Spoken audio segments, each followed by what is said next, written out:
Hello दोस्तों, स्वागत करता हूँ आप सभी को अपने यूट्यूब चैनल सेल्सफोर्स शिक्षा में। आज हम स्टार्ट करने वाला है asynchronous Apex in Salesforce. Okay, so asynchronous Apex क्या होता है? Asynchronous Apex is used to run processes in a separate thread at a later time. तो जैसे कि आपको पता होगा कि सिंक्रोनस और एसिंक्रोनस दो कैटेगरी में डिवाइड किया है हमने।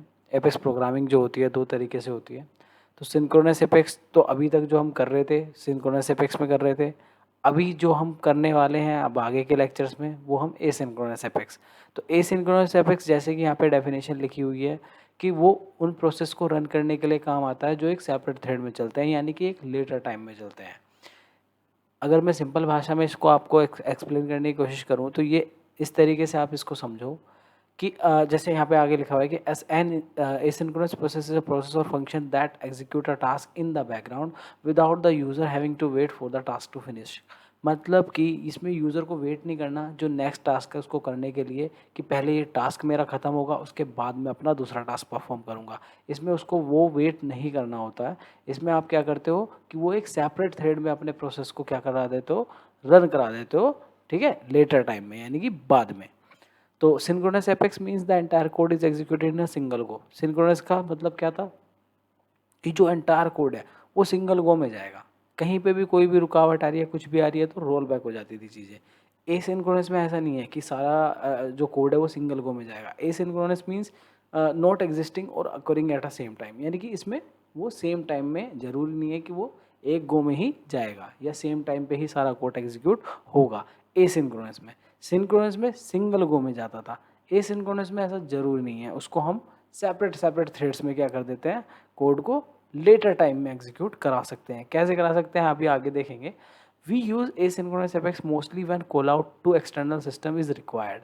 मोस्टली तो हम एसिंक्रोनस एपेक्स का तभी यूज़ करते हैं जब हम एक्सटर्नल सिस्टम का कॉल आउट करते हैं, यानी कि हम एक्सटर्नल सिस्टम से कम्युनिकेट करने की कोशिश कर रहे होते हैं। उस टाइम पे हम एसिंक्रोनस एपेक्स का यूज़ करते हैं। तो code need to be run at some particular time. Higher governor limits are required for some operation, ठीक है। तो कुछ ऑपरेशंस के लिए हमें हायर गवर्नर लिमिट्स की नीड होती है, और वो कौन प्रोवाइड करता है? हमें एसिंक्रोनस एपेक्स प्रोवाइड करती है। तो इसलिए हम उस टाइम पे किसका यूज़ करते हैं? एसिंक्रोनस एपेक्स का यूज़ करते हैं। और मोस्टली कॉल आउट वगैरह के लिए तो इसी का यूज़ होता है, एसिंक्रोनस एपेक्स का, ठीक है। ओके, सो की बेनिफिट्स क्या होते हैं इसके? यूज़र एफिशिएंसी पहली, स्केलेबिलिटी, हायर गवर्नर लिमिट्स अभी मैंने ऊपर भी बताया, can process more number of record, यानी कि बल्क में आप डेटा के साथ जब आप खेल रहे हो तो आप एसिंक्रोनस एपेक्स का यूज़ कर सकते हो। ओके, तो एसिंक्रोनस एपेक्स को कितने कैटेगरी में डिवाइड किया गया है? तो मेनली चार तरीके के इसके टाइप होते हैं, जैसे कि आप देख भी पा रहे हो स्क्रीन पे। Future method, batch apex, queueable apex और शेड्यूल एपेक्स। तो फ्यूचर मेथड क्या होता है? Call out to external web services. जब आप एक्सटर्नल वेब सर्विस को कॉल आउट कर रहे हो तो आप फ्यूचर मेथड का यूज़ करते हो। Operations which can run in their on threads, कि ऑपरेशन जो होते हैं जो अपने ऑन थ्रेड्स यानी कि खुद के थ्रेड में क्या करते हैं, रन कर रहे होते हैं। To prevent the mix DML error, mix DML error से हम क्या करते हैं, प्रिवेंट करते हैं। ये सारी चीज़ें अभी मैं डिटेल में जब इनकी वीडियो बनाऊंगा हर टॉपिक की, फ्यूचर मेथड की, बैच एपेक्स की, क्यूएबल की, तो मैं वहाँ पे भी बहुत अच्छी तरीके से एक्सप्लेन करूँगा कि मिक्स डीएमएल होता क्या है। अच्छा, बैच एपेक्स क्या होता है? When processing is required on lots of record, यानी कि मल्टीपल बल्क में जो डेटा है उस पर आप काम कर रहे हो तो बैच एपेक्स का यूज़ करते हो। Job that need large query result, मैं वो अभी आपको बताया कि जब लार्ज क्वेरी यानी कि बल्क में जो डेटा है उस पर आप काम कर रहे हो तो बैच एपेक्स का यूज़ होता है। Queueable apex, processing on non primitive data types. Non primitive data types के साथ जो आप प्रोसेसिंग कर रहे हो, primitive non primitive data type भी मैं आपको एक वीडियो में बता चुका हूँ, आप जाके उसको भी देख सकते हो। तो जब आप नॉन प्रिमिटिव डेटा टाइप के साथ काम कर रहे हो तो आप उसके लिए क्या करते हो, क्यूएबल एपेक्स का यूज़ करते हो।